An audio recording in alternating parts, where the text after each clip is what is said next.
you have over 170 rental properties. That is the dream for anyone out there to have such a large portfolio like you and that passive income.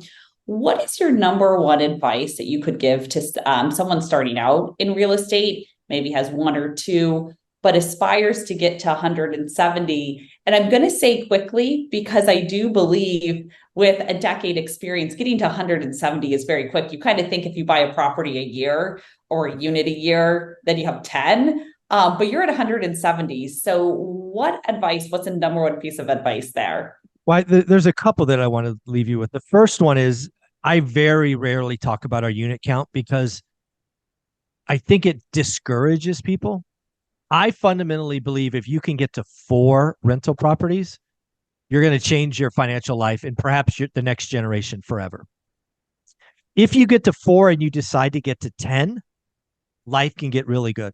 In fact, I think there's a lot of people that can get financially free with a dozen, maybe 2 dozen properties. So that's where I like people to focus, is because that's more attainable, right? It's more Yeah. visible. You can see it. I can tell you the way you get to a lot of units is you do this for a long time. You live in growth mode for 15 years. You do some 1031 exchanges.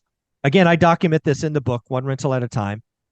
In 2006, we had 8 houses. By the end of 2007, we had 80 units. How did that happen? Well, we sold the houses and we 1031 into apartments. Magic. No new money, no new capital, didn't cost us a dime. We just sold expensive houses and 1031 exchanged into multifamily. So we missed the housing crash. We saw pain coming. We got out and it was the right call. I had no idea how bad it would get. I knew it would be bad. I didn't think it would be that bad. But that's the key is if you're in growth mode, once you get some equity, you can do some 1031 exchanges. And again, we went from 8 to 80 in like 9 months with no new money. It can happen. Wow, that's incredible.